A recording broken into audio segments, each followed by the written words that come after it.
Donc pour toi, dans les projets d'agriculture urbaine, quelles sont les spécificités par rapport aux formations qui doivent être trouvées pour les parcours en insertion?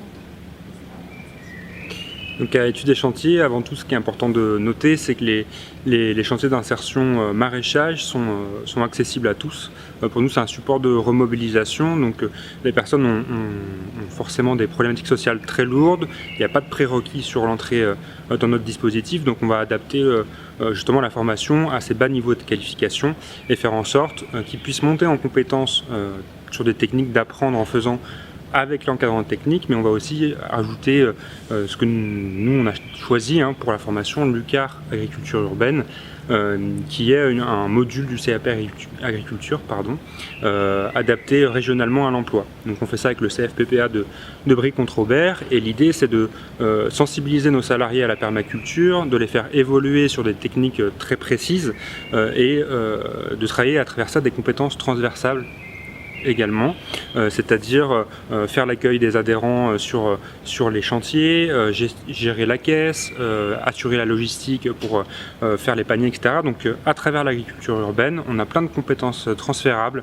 sur le marché du travail classique, et donc on entretient à la fois des relations avec les entreprises classiques du métier du paysage, de l'agriculture urbaine, mais on entretient aussi beaucoup de relations avec d'autres acteurs du monde de l'entreprise classique qui peuvent accueillir nos salariés grâce aux formations et aux techniques d'apprendre en faisant qui ont fait qu'ils ont pu acquérir un certain niveau de compétences. C'est-à-dire sur quel type d'entreprise, quel type Ça peut être extrêmement large. Ça peut être justement la tenue de la caisse, ça peut être boucher, ça peut être plombier. En fait, pour nous, le maraîchage, c'est un support d'activité. Donc ça va permettre de remobiliser la personne dans son parcours, mais on ne veut pas à tout prix en faire des maraîchers. D'ailleurs, en zone extrêmement dense, il y a relativement peu d'emplois, et là-dessus il est nécessaire aussi qu'on capitalise avec les réseaux et les structures type réseau de Cocagne, Espace, Cultivons la Ville, Interface Formation, tous ces acteurs, bien sûr Études et Chantiers, pour travailler sur le lien avec les entreprises du secteur du paysage, de l'agriculture, et faire en sorte qu'on trouve des portes de sortie aussi dans ce secteur d'activité-là. Du coup, sur le métier nature en ville, il n'y a pas tant de débouchés que ça. Ce qu'on constate, c'est qu'il y a quelques start-up type Topager, Mugo, l'UNEP bien sûr qui recrutent les publics, mais en l'occurrence ça demande quand même un niveau de technicité très important. Donc ils recrutent plutôt des ingénieurs agronomes type Bac+5 qui ne sont pas du tout les publics qu'on accueille sur nos chantiers, qui sont des personnes qui n'ont pas été plus loin que le brevet des collèges en général et qui ont des difficultés à apprendre des grandes théories. Donc on est sur une réforme de la formation professionnelle aussi qui nous conduit à nous, de plus en plus nous intéresser à la formation en situation de travail qui est désormais reconnue par la loi et qui est bien au cœur de nos préoccupations.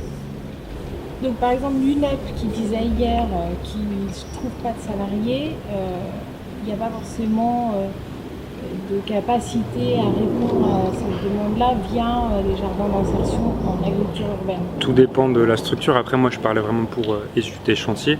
Nous, on a fait ce choix politique d'accueillir des publics extrêmement éloignés de l'emploi. Je ne dis pas que les autres chantiers d'insertion ne le font pas, mais ils vont avoir peut-être une visée de production beaucoup plus importante. Nous, on va construire notre projet autour du lien social, autour de l'animation nature, autour de la création. Enfin voilà, et de fait, on ne rentre pas forcément sur une entrée publique qui aura un projet professionnel dans ce secteur-là. Et de fait, on a 1 ou 2 personnes chaque année qui sortent sur ces métiers-là, mais c'est à la marge en fait. Donc c'est pas qu'une histoire de niveau de qualification. Non, c'est une histoire de projet professionnel. Bien sûr, la personne est acteur de son projet et choisit un métier qui lui plaît avant tout. Et nous, on accompagne ce choix-là. Le support du maraîchage est valorisant parce que tout le monde a une histoire avec le jardinage, avec le maraîchage, mais l'idée, c'est pas forcément d'en faire son métier. C'est de construire son projet professionnel à travers ce support d'activité qui est extrêmement valorisant. D'accord.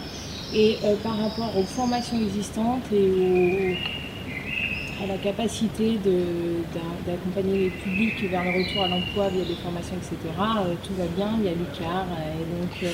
Tout va bien, non, c'est beaucoup moins simple que ça. Donc malheureusement, malgré le fait que le gouvernement a souhaité mettre en avant la formation dans dans le cadre du triptyque qui favorise une insertion durable avec la production et l'accompagnement socio-professionnel. Aujourd'hui, les moyens ne sont pas là. Donc voilà, il y a le plan d'investissement compétences insertion par l'activité économique qui est doté de 40 millions d'euros au niveau national, qui est insuffisant pour couvrir les besoins des chantiers d'insertion en matière de formation. Donc aujourd'hui, on a un combat à mener, celui de trouver déjà les fonds disponibles pour vraiment permettre une formation de salariés en parcours d'insertion, et pas comme chaque année, à partir du mois de septembre, quand on a réussi enfin à avoir des réponses positives, mais dès le démarrage de leur parcours.